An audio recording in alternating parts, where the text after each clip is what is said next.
province of China, but for most of history, it's been its own independent country. Have you looked up at a map of how China might be broken up in case it loses a potential World War III? Tibet often becomes its own country. With its capital in Lhasa, I'm 100% positive I'm saying that wrong, and being so far away from Beijing and the rest of China, Tibet has often been its own province for most of its history. But China has recently been exerting more authority over it. So how would Tibet go on being its... How could Tibet become its own province and state again? First, in order to win an independence war against China, you would have to unite most of Tibet. Thankfully, Tibet has its own distinct culture, and this is what you would play on to unite Tibet. Specifically, you could use the Dalai Lama and the popular Buddhism here. Once you've united that, you would have to effectively wage war against China now. Thankfully, Tibet is really far away, and there's only 4 major roads into it. And one of them is coming from the province of Xinjiang, which is its own, very sparsely populated and would also want its own independence. So, potential alliance between a group in Xinjiang wanting its own independence and a group in Tibet wanting its own independence working together would cause a lot of headaches for China. So first, when waging this war, you'd want to just cut off any support from the eastern portion of China reaching Tibet. And you'd probably actually want to leave this road open as long as Xinjiang is its own rebellion, so you're able to get them to work together.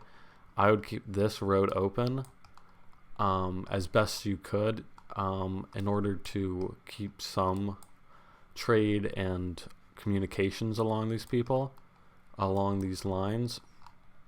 So first you'd most likely have to go for the capital city of Lhasa, as it effectively serves as the major control center where it has the most population. But you can't really go for that immediately because that has air bases and has the most security personnel. So first you'd go for small towns, especially in the Himalayas. India wanting to secure a border with China and maybe stop having these debates over land, you could probably get some hidden support from India. And so you'd most likely have your power base be here, especially in the mountains where air support from air bases wouldn't be nearly as effective because planes isn't that safe to fly over altitudes this high. That's why most airliners actually go around the Himalayas because it's just not very incredibly safe. Though fighters could do it, it would provide some protection against a far superior air force. And then there are several tiny little military camps here. Recently there was the battle between Indian forces and Chinese forces with sticks and stuff.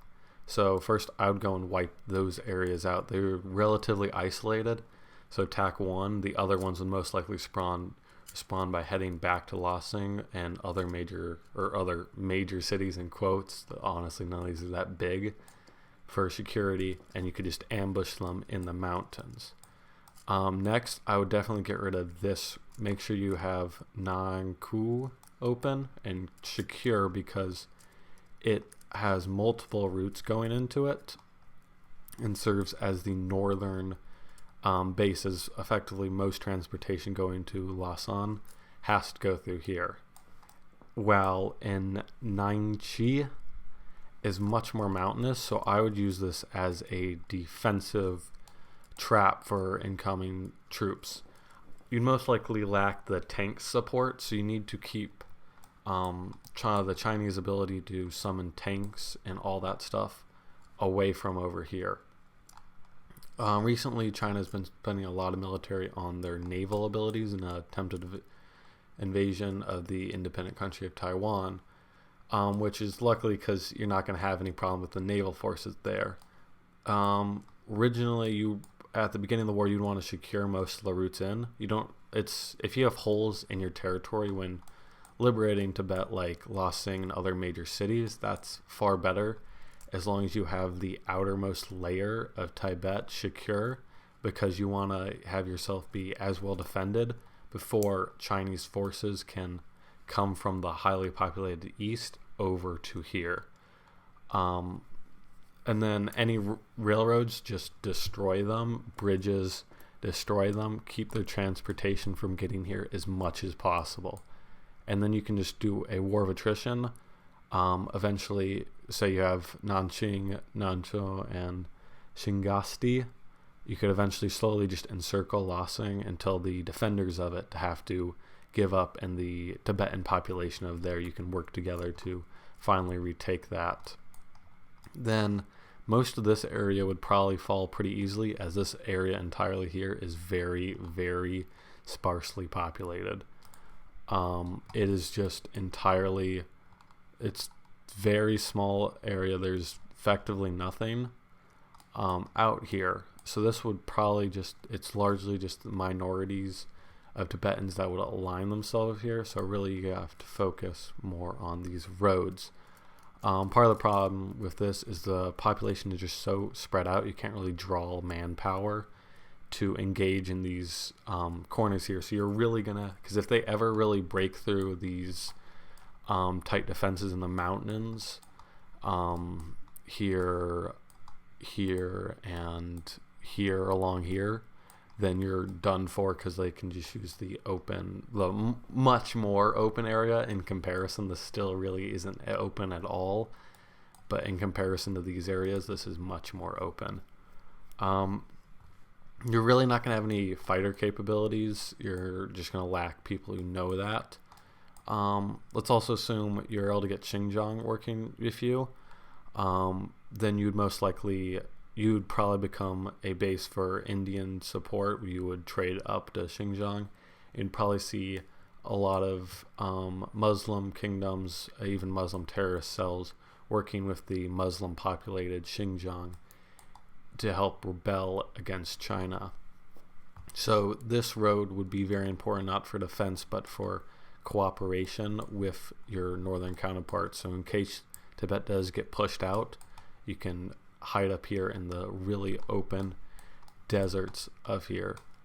But honestly, you just have to, because it'll be very tough getting because your power base is probably going to be here in the Himalayas.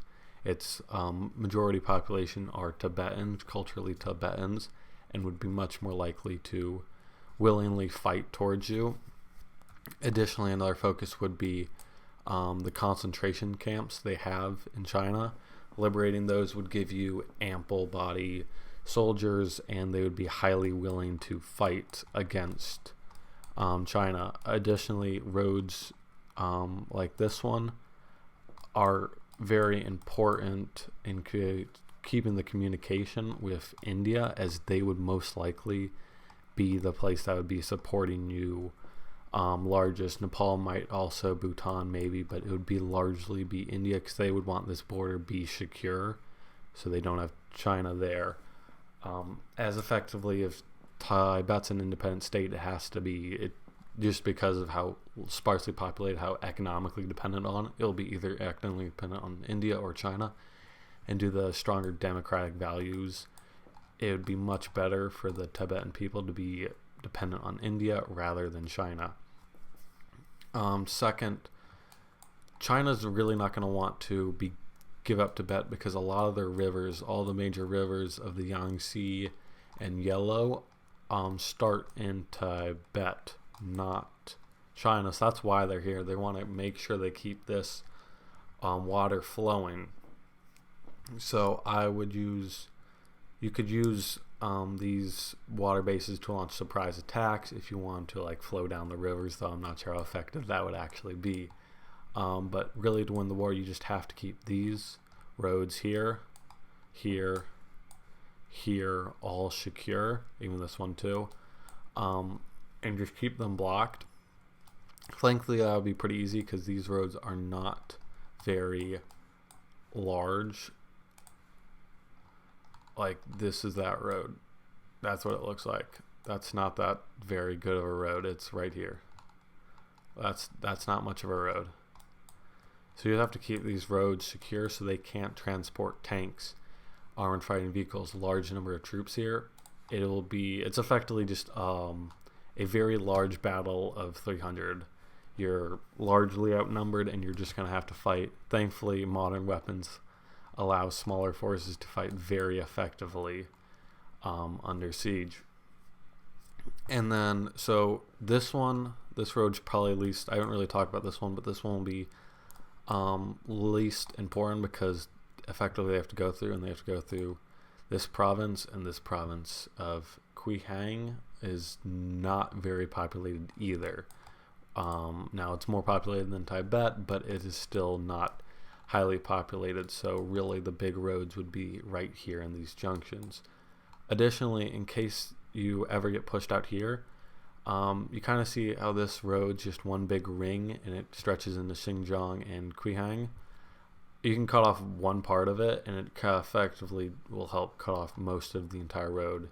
There's this other road right here where that's really small, and this place will probably be most likely supportive of the Tibetan cause, as most of this area is highly culturally Tibetan aligned. So that's how I would liberate Tibet. It's just a war of attrition, making it so China does not have a reason to keep fighting for this. It's costing too many lives. It's hurting their economy too much because the rest of the world's like, hey, just let Tibet be free. And if you're able to get Xinjiang to also revolt at the same time, this is a long distance to fight between. This is not a nearly local war. It's an incredibly far distance. It's practically like across Europe. You'd be fighting a war. It'd be fighting from Paris to like Warsaw. It is not a short conflict, and the roads here are not very good. So it's highly important to control that actual handful of good roads.